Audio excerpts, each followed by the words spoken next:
교육신 여러분 주님으로 환영합니다. 오늘도 하나님 앞에 나와서 예배 드릴 때 하나님 만나는 기쁨이 넘치시기를 간절히 소원합니다. 아멘. 오늘 하나님 우리와 함께 하십니다. 오늘 우리 이렇게 하나님 앞에 나와서 예배 드릴 수 있도록 하나님 자녀 삼아주신 것에 너무나도 감사드리며 하나님의 자녀가 기쁨으로 감사함으로 찬양하며 예배 드릴 때 분명히 오늘 저희들의 예배를 기뻐 받을 줄 믿습니다. 자, 우리 기도하면서 하나님 앞으로 나아가겠습니다. 사랑과 은혜가 풍성하신 하나님 아버지 감사합니다. 하나밖에 없는 독생자 예수 그리스도를 아낌없이 십자가에 내어 주셔서 우리로 하여금 거룩하신 하나님을 아바 아버지라 부를 수 있도록 하나님 자녀 삼아주신 것 감사드립니다. 이 시간 하나님 앞에 나와서 하나님의 사랑하는 자녀들이 예배 드릴 때 하나님 저희들의 예배를 기뻐 받아 주시옵소서. 하나님 홀로 영광 받아 주시옵소서. 하나님 이 시간 하나님 만나기를 원합니다. 하나님 만나는 기쁨이 넘칠 뿐만 아니라 저희들의 마음에 하나님께서만 주실 수 있는 참 평안과 안식을 누리게 하여 주시옵소서. 감사드리며 이 모든 말씀 예수님 이름으로 기도드립니다. 아멘. 찬송가 93장 예수는 나의 힘이 함께 찬양하시겠습니다.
바른 길 가게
찬양하시겠습니다.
함께 나눈 말씀은 사도행전 12장 1절로 17절 말씀 함께 보겠습니다.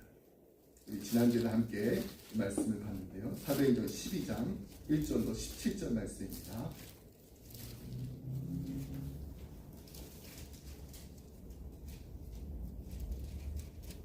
제가 먼저 1절 말씀 읽겠습니다. 그때 헤로드 왕이 손을 들어 교회 중에서 몇 사람을 해하려 하여 요한의 형제 야고보를 칼려주니 유대인들이 이를 기뻐하는 것을 보고 베드로도 잡으려 할세 때는 무교절 기간이라 잡음에 오게 가도 군인 내시기에 그 지키고 유월절을 그의 백성 앞에 끌어내고자 하더라. 이에 베드로는 옥에 갇혔고 교회는 그를 위하여 간절히 하나님께 기도하더라.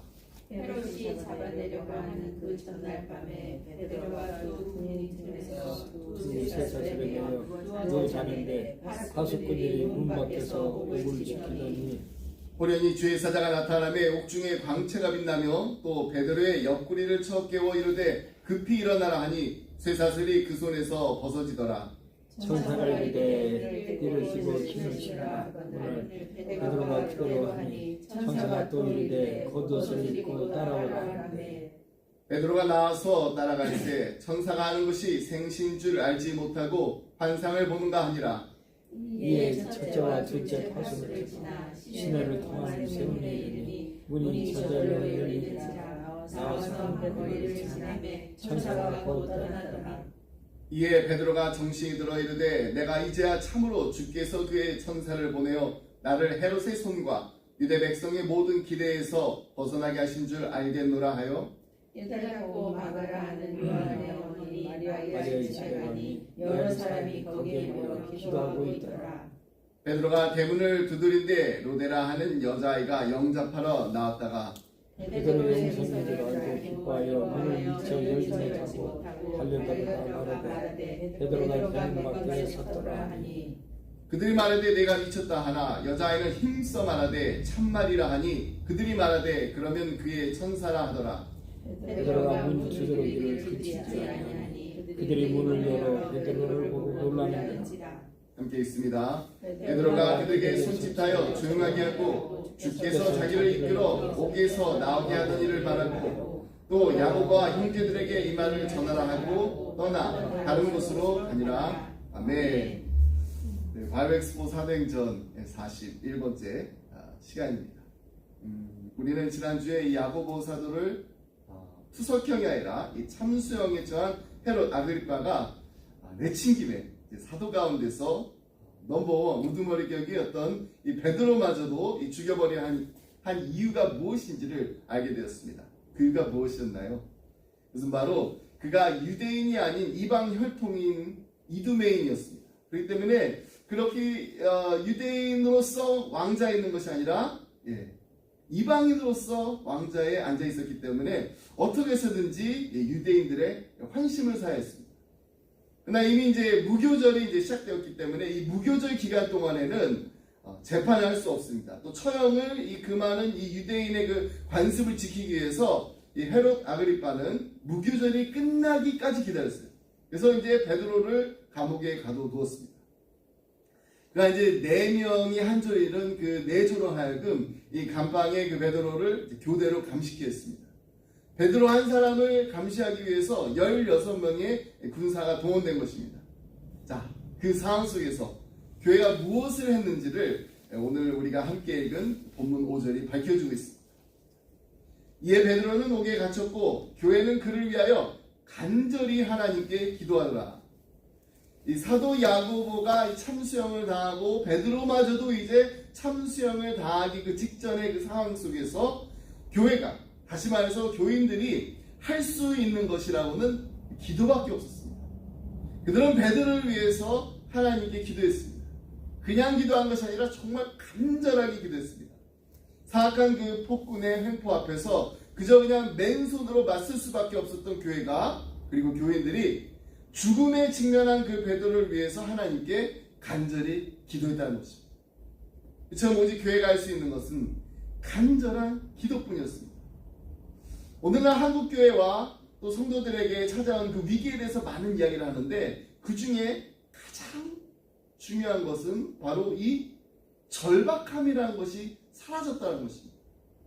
여러분, 교회에도요 절박함이 사라졌습니다. 또 성도들의 삶 속에도요 이 절박함이 사라졌습니다.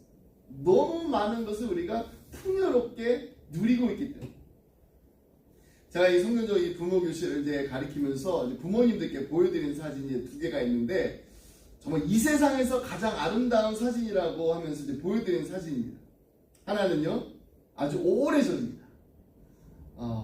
한국이 너무나도 가난할 때 교회에서는 의자에 앉지 않았습니다. 가마니를 깔고 앉아가지고 예배를 드려야 했던 그 시절에 찍은 한 어머니의 기도하는 사진입니다. 아기를 포대기 업고 간절히 기도하는 이 어머니의 모습이 얼마나 아름다운지. 온 나라가 가난했습니다. 그냥 몇 사람 가난한 게 아니라 온 나라가 전체가 가난했지만은 이처럼 자식을 얻고 기도했던 어머님들이 계셨기 때문에 우리나라가 하나님의 축복을 받을 수밖에 없었던 것입니다. 또 하나의 사진은요, 제가 이제 휴스턴에 오기 전에 이 젊은 부부들을 위한 수련회에서 제가 직접 찍은 사진입니다. 이 자매님은 예전에 제가 유스그룹 사역을 할 때 고등학생이었어요. 그때 우리 함께 단기 선교도 갔다 오고 우리 이웃교회 자매였는데 우리 연합으로 이렇게 하는 수련회라든지 이 단기 수련회 때 같이 우리 사역을 했습니다. 한 15년 정도 지나서 만나게 됐습니다. 이 수련회에서 이제 만나게 됐는데 얼마나 반가운지 몰라요. 집회 중에 이제 아기를 안고 이제 기도하는 이 엄마의 그 모습이 얼마나 아름다운지 제가 이 자매님이 부탁을 했어요.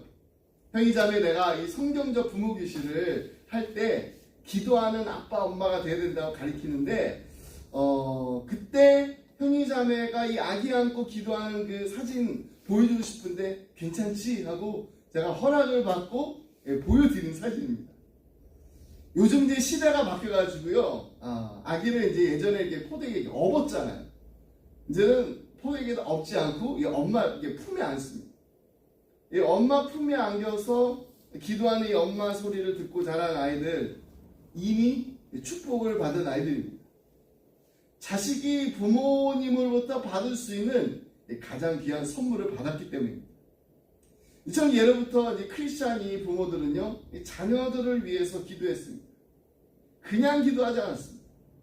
간절히 기도했습니다. 하나님께 간절히 매달리면서 기도했습니다. 근데 우리 자녀들만을 위해서 기도했나요? 한국교회 부흥에 대해서 얘기하면 항상 우리가 얘기하는 1907년에 이 평양에서부터 시작된, 이 장대현 교회에서 시작된 이 부흥. 그때 그것도 바로 기도하는 자리였습니다. 오순절 마가의 그 다락방처럼 그 진동하는 기도의 초소가 교회를 부흥하게 했던 것입니다. 근데 언제부터인가 한국교회가 이 기도의 맥락을 잃어버리고 말았습니다. 지금도 열심히 기도하는 교회가 많이 있어요. 그런데 많은 교회들이 예전에 그 절실한 간절함이 없어요. 그 이유가 무엇이었나요? 모든 것이 너무 부해지고 넉넉해졌기 때문입니다. 절박한 일들이 점점점 줄어들게 되니까 기도의 시간 또한 점점 더 줄어들기 시작했습니다. 그래서 한국교회가 회복해야 할 그 과제가 있다면은 그것은 무엇보다도 긴박하고 절박한 기도를 회복하는 일입니다. 근데 문제는 우리를 이 기도로 이끄는 영적 굶주림이 사라졌다는, 애통하는 기도, 간절한 기도, 이런 기도가 사라졌다는 것은 바꾸어 말하면은 우리 삶 속에 고난이 사라졌다는 것입니다. 근데 적어도 우리는요, 고난이 사라졌다 해도 인생에서 고난의 또 순간을 만날 때가 있잖아요. 여러분, 그 고난에 우리가 직면했을 때 다시 기도를 시작하게 됩니다. 그냥 기도하는 것이 아니라 그 고난의 자리에서 하나님께 무릎 꿇고 간절하게 매달리며 기도하게 되어 있습니다. 오늘 본문에 나오는 예루살렘 교회가, 그리고 교인들이 그렇게 했습니다. 5절 말씀 다시 보겠습니다. 이에 베드로는 옥에 갇혔고 교회는 그를 위하여 간절히 하나님께 기도한다. 근데 이 5절을 원어로 보게 되면은 옥에 갇혔고 그 옥과 이 교회 사이에 헬라어가 있는데 헬라어 대라는 말이 있습니다. 이 대라는 말은요, 그러나라는 접속사입니다. 그러나. 그러니까 이것을 우리가 번역을 하게 되면은 이에 베드로는 옥에 갇혔습니다. 그러나 교회는 그를 위하여서 간절히 하나님께 기도하였습니다가 되는 거예요. 지금 상황이 어떻게 보면요, 그냥 기도나 하고 있을 상황이 아니라는 그런 상황인데, 지금 며칠 남지 않은 그 명절이 지나가게 되면은 교회의 수장인 베드로마저 죽을 위해 놓여 있는데, 피가 바짝바짝 마를 정도로 너무나도 다급한 상황인데, 베드로를 위해서 지금이라도 당장이라도 뭔가 어떤 인간적인 수단을 강구해야만 그런 상황인데, 그러나 교회는 그렇게 하지 않았다라는 거예요. 교회는 베드로를 구하기 위해서 어떤 인간적인 수단도 강구하지 않았다는 것입니다. 교회가 베드로를 위해서 한 일은 그냥 단지 하나, 하나님께 간절히 기도하는 일뿐이었다는 것입니다. 그래서 그러나가도 상황은 이렇지만은 그러나 교회는 간절히 기도했습니다. 인간적으로 봤을 때, 그냥 인간적으로 봤을 때 이게 얼마나 무대책적인 일입니까? 아무런 대책도 없이 그냥 기도만 했습니다. 그런데도 교회는요, 끝내 이 기도만을 고집했습니다. 기도 외의 일은 생각하지도 않았습니다. 왜 그랬을까요? 그들은 고난 속에서 성도가 취할 수 있는 가장 큰 무기, 그 무기가 바로 기도라는 것, 기도밖에 없다는 것을 너무나도 잘 알고 있었기 때문에 그렇습니다. 기도는요, 나약한 자가 마지막에 붙잡는 그런 지푸라기가 아닙니다. 그래서 종교개혁자 마틴 루터가요, 기도는 교회의 가장 강한 벽이고 요새이다. 그것은 기독교에 뛰어난 무기다라고 했던 것입니다. 다시 한번 읽어드리겠습니다. 기도는 교회의 가장 강한 벽이고 요새이다. 그것은 기독교에 뛰어난 무기이다. 여러분, 베드로가 감옥에서 풀려난 사건은 단지 그냥 하나님의 천사에 의해서만 이루어진 일이 아닙니다. 바로 초대교회의 기도의 승리였던 것입니다. 시간적으로 그때는요, 절망의 시간이었습니다. 포기할 수밖에 없는 시간이었습니다. 지칠 수밖에 없고 잠들 수밖에 없는 시간이었습니다. 그러나 그때까지 그들이 했던 것은 기도였습니다. 기도를 멈추지 않았습니다. 베드로가 감옥에서 편안하게 잘 수 있었던 것은 누구의 덕분이었을까요? 베드로가 워낙이 타고난 어떤 낙천적인 성격을 갖고 있어서 그냥 편안하게 잘 수 있었던 것일까요? 베드로가 감옥에서 무사히 나올 수 있도록 파수꾼들이 깊은 잠에 빠진 거 누구 때문일까요? 헤롯이 특별히 잠이 많고 그냥 둔한 그런 병사들을 배치했을까요? 그렇기 때문일까요? 아닙니다. 천사가 어떻게 해서 베드로에게 왔습니까? 베드로가 너무나도 위대한 인물이어서 그냥 천사가 나온 걸까요? 그럼 야고보는 어떻게 되는 거예요? 야고보? 아닙니다. 이 모든 게 다 예루살렘 교회 성도들의 쉬지 않는 기도 때문이었음을 믿으시기 바랍니다. 아멘. 이와 관련해서 토마스 하슨이 이렇게 말했습니다. 천사는 베드로를 감옥에서 나오게 했지만 천사를 나오게 한 것은 성도들의 기도였다. 그렇습니다. 베드로가 감옥에서 구원을 받고 무사히 성도들의 그 품으로 돌아올 수 있었던 것은 그를 위해서 기도하기를 그치지 않았던 성도들의 기도가 있었기 때문입니다. 그리고 이것은 비단 베드로에게만 적용되는 일 아닙니다. 오늘날 성도들이 경험하는 이 모든 구원과 성공 뒤에는 반드시 우리가 알지 못하는 기도가 숨어있다는 사실을 믿으시기 바랍니다. 아멘. 사무엘이 통치하던 그 시대에 이스라엘 백성들이 편안할 수 있었던 것, 쉬지 않고 기도하는 그 사무엘의 기도 덕분이었습니다. 제가 화요일 열린 기도에서도 나눈 말씀이에요. 사무엘상 12장 22절로 24절 말씀입니다. 여호와께서는 너희를 자기 백성으로 삼으신 것을 기뻐하셨으므로 여호와께서는 그의 크신 이름을 위해서라도 자기 백성을 버리지 아니하실 것이요. 사무엘이 뭐라고 말합니까? 나는 너희를 위하여서 기도하기를 쉬는 죄를 여호와 앞에 결단코 범하지 아니하고 선하고 이로운 길을 너에게 가르칠 것인지 너희는 여호와께서 너희를 위하여 행하신 그 큰 일을 생각하여 오직 그를 경외하며 너희 마음을 다하여 진실이 섬기라. 나는 너를 위해 기도하는 그 쉬는 죄를 여호와 앞에서 결단코 범하지 않겠다라는 이 사무엘 선지자가 있었기 때문에 이스라엘 백성들이 평안할 수 있었던 것입니다. 비록 실패한 인물이었지만은 그래도 이스라엘 첫 번째 왕 그 사울이 존재할 수 있었던 것도 이 사무엘의 기도가 있었기 때문입니다. 참 누군가 나를 위해서 기도해 주는 사람이 있다라는 거 정말로 놀라운 축복입니다. 그리고 이제 우리가 누군가를 위해서 기도해 주는 그런 삶을 살 수 있다는 거 이건요 더 놀라운 축복입니다. 아브레이드 디러가 독일의 그 르네상스 시기에 정말 위대한 예술가였다는 걸 여러분 아시죠?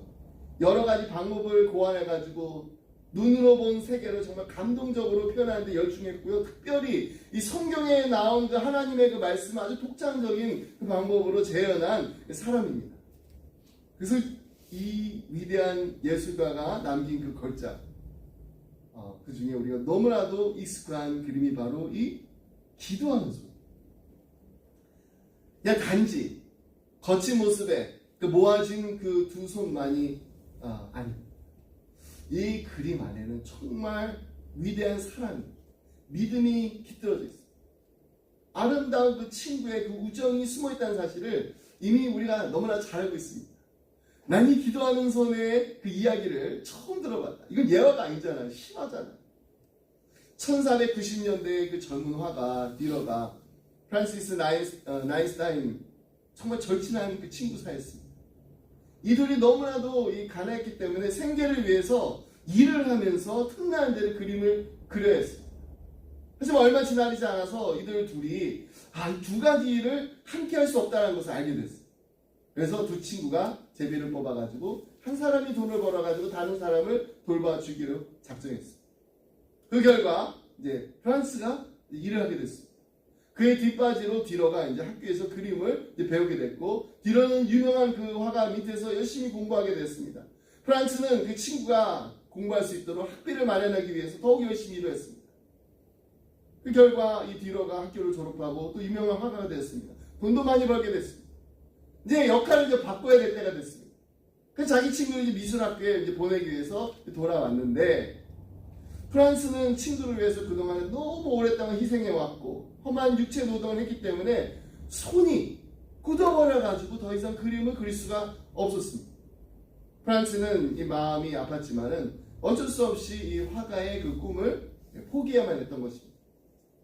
근데 어느 날 이 프란스를 이제 찾아간 그 디러가 창문을 통해서 이 프란스가 무릎을 꿇고 두 손을 모아 기도하는 그 모습을 보게 됐습니다. 그가 정말 그때까지도 자기 친구 디러를 위해서 간절히 기도하고 있었던 것입니다. 어떤 기도를 드렸나요? 주님, 저는 이미 일하다가 손이 다 굳어져가지고 그림을 그리는데 이제 못 쓰게 됐습니다. 제가 할 몫을 디러가 할 수 있도록 도와주세요. 주님의 영광에서 참 아름다운 그림을 그릴 수 있게 해주세요.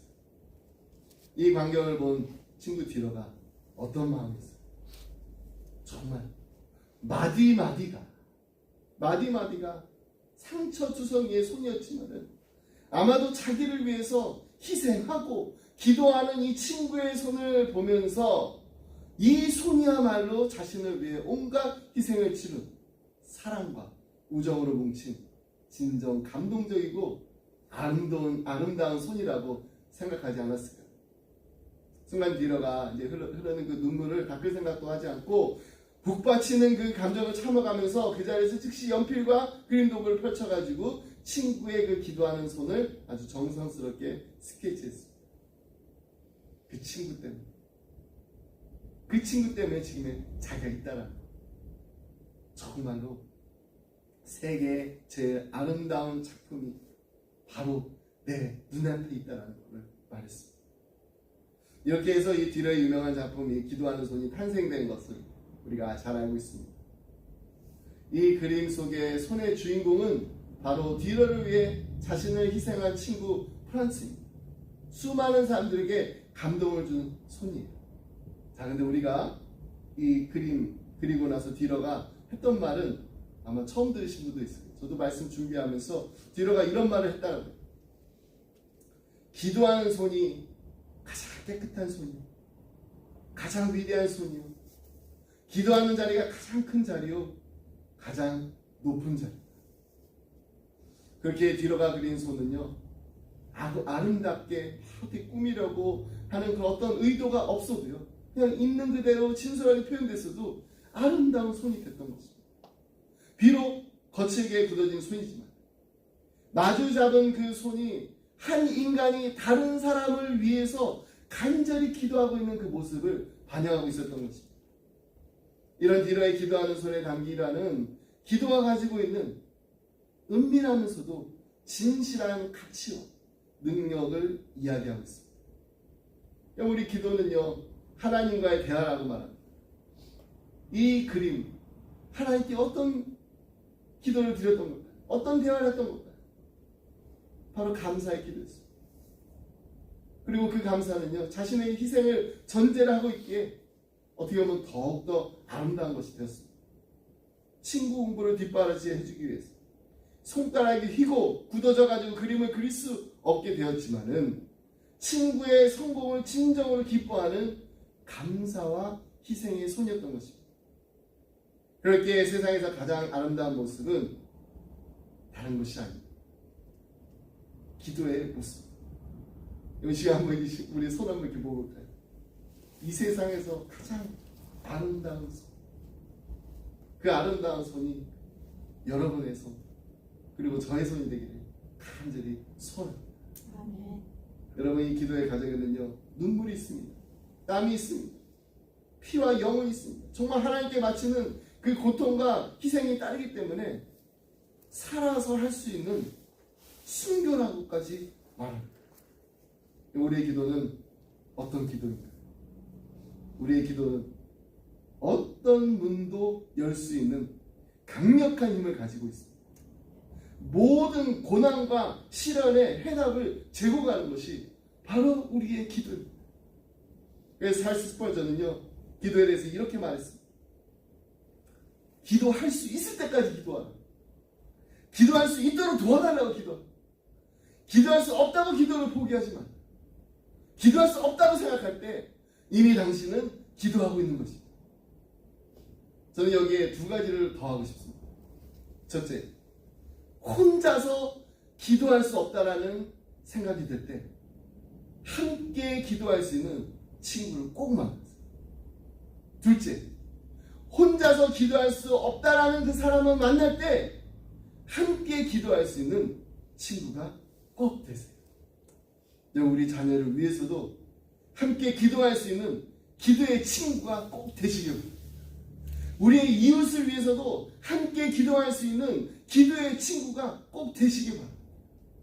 그리고 우리 기쁨의 교회 형제 자매를 위해서도 함께 기도할 수 있는 기도의 친구가 꼭 되시길 바랍니다. 뒤러를 위해서 자신을 희생하며 기도했던 이 프랑스와 같은 아름다운 손이, 아름다운 기도의 손이 우리의 손이 다 되기를 주님의 이름으로 축복합니다. 아멘. 자, 근데 여기서 우리가 한 가지 꼭 잊지 말고 기억해야 할 것이 있습니다. 그것은 바로 열심히 있는 그 기도 이상으로 중요한 게 있는데, 그것은 바로 응답에 대한 확신. 감옥에서 나온 베드로가 기도의 초소에 왔더니, 그리고 문을 이렇게 탕탕탕 두드리니까 여자아이가 납니다. 이 로데라는 여자아이가 영접하러 나왔는데 베드로의 음성을 듣고 얼마나 기쁜지 문도 열어주지 않고 그냥 들어가서 말했어요. 베드로가 지금 대문 앞에 와 있습니다. 이 말에 집안에서 기도하고 있던 사람들이 얼마나 반가웠겠어요? 근데 어떻게 반응하나요? 15절로 16절 말씀 함께 보겠습니다. 그들이 말하되, 와, 진짜야? 너무너무 반갑다. 하나님께서 우리의 기도를 들어주셨다가 아니라 내가 미쳤다. 여자아이는 힘써 말하되 참말이라. 그들이 말하되 그러면 그의 천사라 하더라.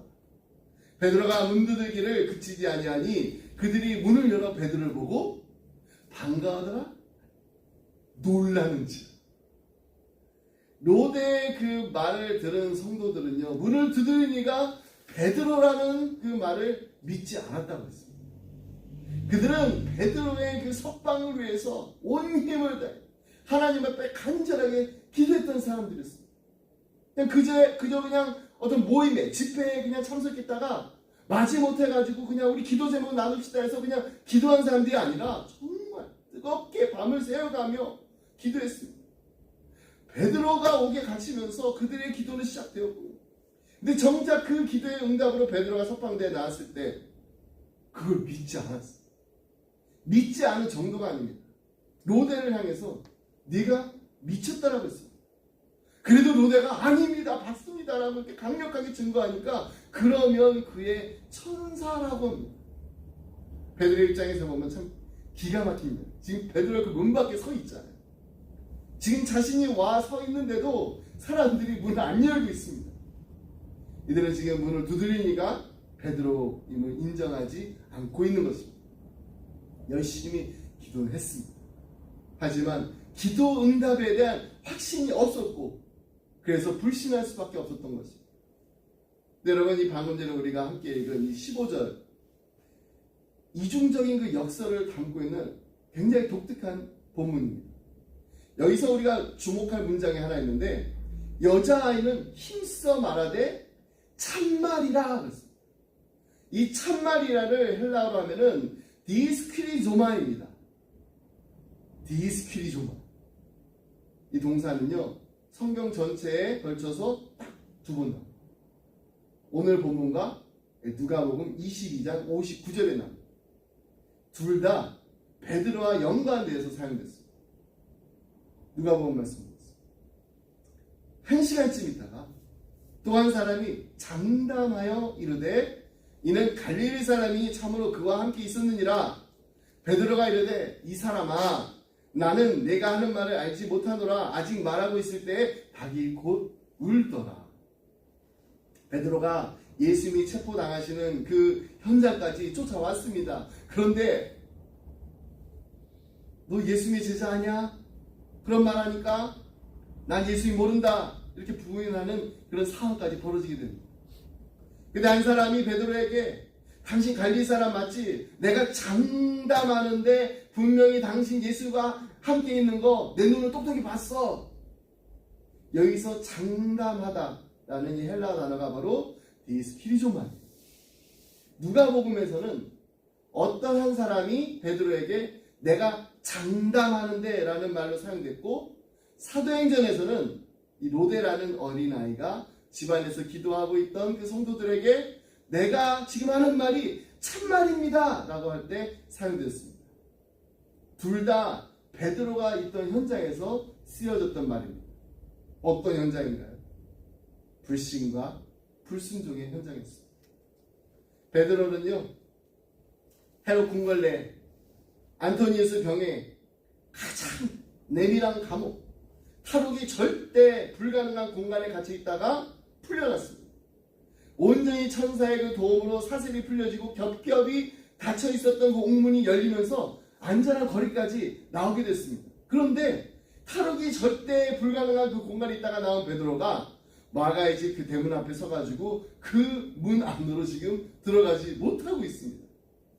문 앞에 서서 베드로는 문을 두드립니다. 계속 두드립니다. 그런데도 문이 열리지가 않습니다. 문 안에 있는 이 교회의 성도들의 불신에 의해서 문이 열리지 않고 있음을 의미하는 것입니다. 지금 집안에서 베드로의 무엇을 위해서 기도했나요? 추록을 위해서, 또 교회의 위기를 해결하기 위해서 성도들이 함께 모여서 기도하고 있었어요. 참 모순된 말이지만은 기도하는 성도들의 불신 때문에 일어난 일. 그런 이들에게 여자아이가 뭐라고 말했나요? 참말이라. 디스키리조마이, 이 동사를 쓴 것입니다. 그 소리를 들으면서, 그 소리를 안에 있었던 그 성도들도 들었겠지만 베드로도 들었습니다. 그랬을 때 이 베드로의 몸에 정말로 전율을 느꼈습니다. 어떤 면에서 하나님께서는 한 인물을 하나님의 종으로 쓰시기 위해서 그가 넘어졌던 그 실패의 자국을 계속해서 철저하게 헤집으십니다. 이게 바로 과거의 너의 모습이다. 베드로를 앞에 세워다 놓고 지금 그 현장을 보여주고 계십니다. 한 번은 베드로가 예수님을 부인한 그 현장에 있었고요. 또 한 번은 지금 교회 공동체 사람들이 그 불신하는 그 현장에서 하나님께서 베드로에게 보여주고 계시는 것입니다.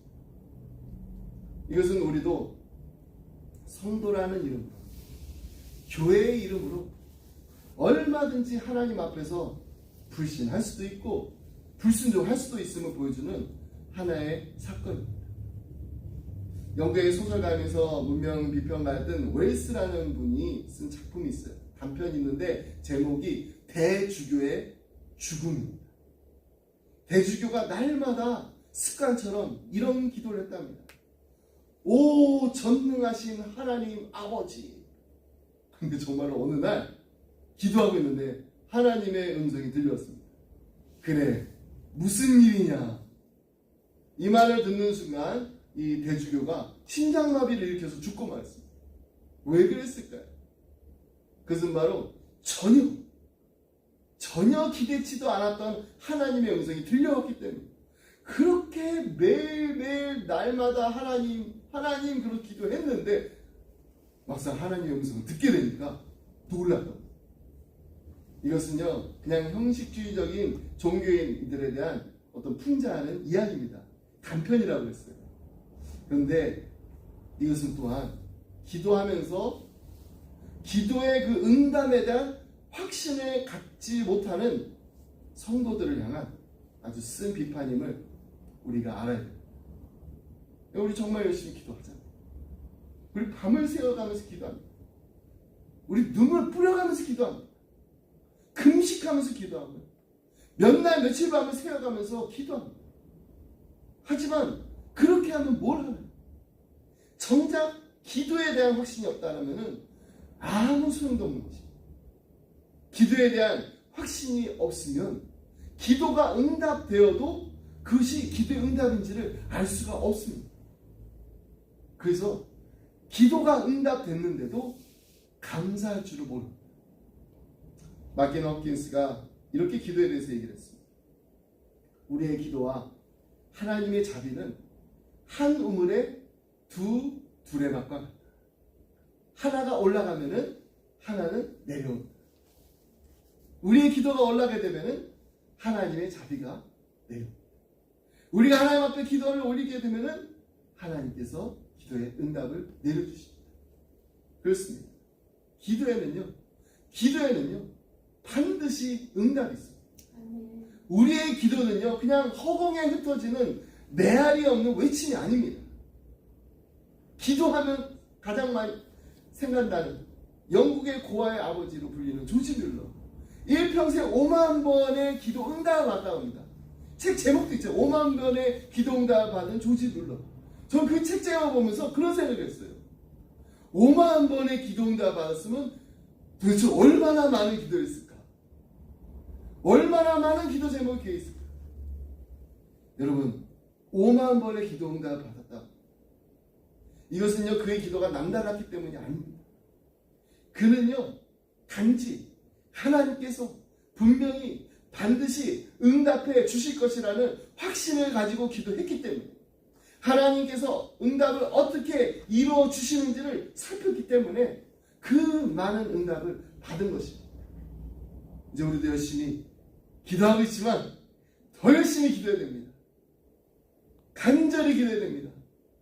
그리고 무엇보다도 우리 기도할 때 하나님께서 분명히 우리의 기도에 응답하신다라는 확신을 가지시고 기도하시기 바랍니다. 기도 응답의 확신을 가지고 기도할 때 응답받는 놀라운 역사가 일어나는 기쁨의 가정들이 다 되시기를 간절히 소원합니다. 말씀했습니다. 우리 기쁨의 교회가 매주 화요일마다 빠지지 않고 하는 기도 제목이 있습니다. 북한의 지하 교회를 위해서 북한이 하루속히 하나님께 나와서 자유롭게 예배드릴 수 있는 나라가 되게 해달라고 우리 기도하고 있습니다. 근데 여러분 우리가 꼭 알아야 될 것이 하나 있습니다. 그것은 바로 우리가 정말 북한을 위해서 기도한다고 하지만은요 세계에서 가장 기도를 많이 하는 교회는요 바로 북한의 교회와 중국의 지하교회라고 합니다. 6.25 전쟁 때 교회를 지키겠다라고 피나가지도 않고 남아있었던 신실한 장로님과 권사님과 목사님의 후예들이 비밀리에 예배드렸던 그 지하교회들. 북한을 자주 드나들면서 이 고위직 인사들과도 대면하는 어느 분의 그 증언에 의하면은 지금도 북한에는요 예배드리다가 적발돼가지고 고문 끝에 사형을 당한 순교자들이 있답니다. 평양 그 순안공항에 들어가게 되면은 이 북한 군인들이 이 검색 그 목록이 있는데 그 검색 목록 1호가 바로 성경이라고 합니다. 아주 엄격하고 치밀하게 검색을 하는데도 불구하고 목숨을 걸고 성경을 가지고 오는 사람들이 있기 때문에 이들의 생명을 건 이 목숨, 이 복음이 지금의 지하교회를 있게 한 것입니다. 1907년도에 이 평양 대부흥 이후 북한 당국에서는 이런 말까지 할 정도였답니다. 미제는 무섭지 않지만 예수 선생은 무섭다. 다시 한번 1907년 대부흥이 일어나기를 우리가 정말 바라야 할 때입니다. 북한 성도들의 이 피 맺힌 기도가 남쪽으로 이어져 나가야 됩니다. 우리가 그들을 위해서 기도한다고 하지만 정말 이 북한 성도들의 기도는 그냥 기도가 아닙니다. 피 맺힌 기도입니다.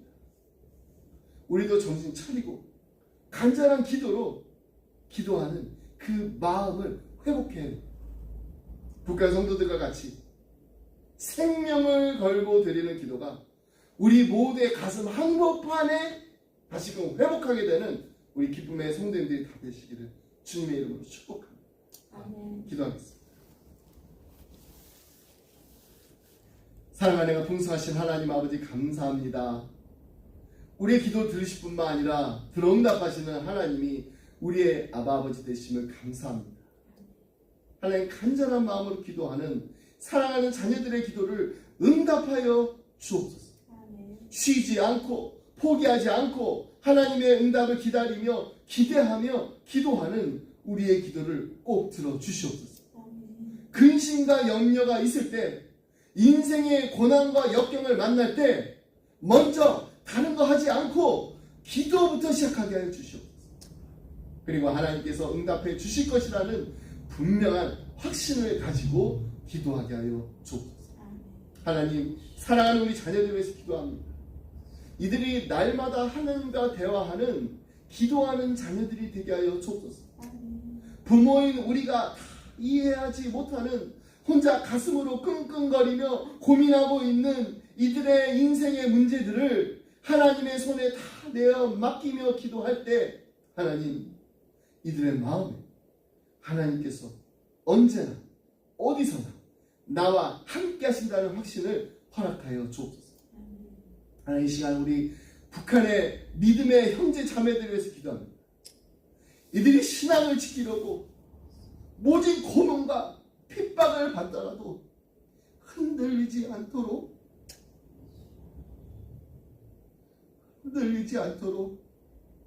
굳건한 믿음 위에 우뚝 서게 하여 주시옵소서.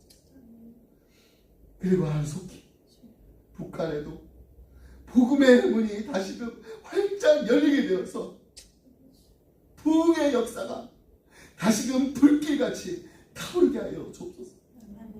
예수님의 이름을 위해서 이 순교자들의 피가 북한뿐만 아니라 전 세계의 그리스도인들의 씨앗이 되게 하여 주옵소서.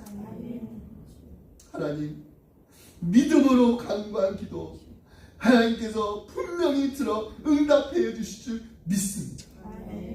하나님께서 들어주실 때까지 우리 사랑하는 북한의 형제 자매들을 위하여서 끊임없이 포기하지 않고 기도하는 우리 기쁨의 교회가 되게 하여 주옵소서.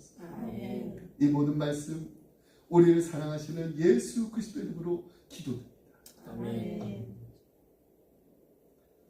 이 시간에 다 같이 기도할 수 있는데 함께 부르겠습니다. 기도할 수 있는데 왜 걱정하십니까? 기도하면서 왜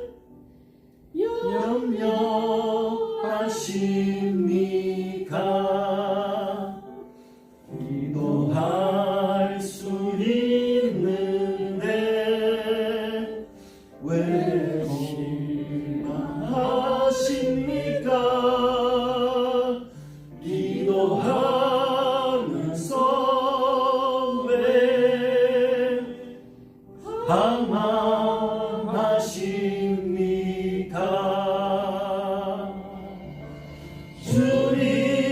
앞에 무릎 꿇고 간구해 보세요. 마음은 정결하게 뜻을 다하여 기도할 수 있는데 왜 걱정하십니까? 기도하면서 왜 염려하십니까? 주님 앞에 무릎 꿇고 간구해 보세요. 마음은 정결하게 뜻을 다하여 기도할 수 있는데 왜 걱정하십니까? 기도하면서 왜 염려하십니까? 기도하면서 왜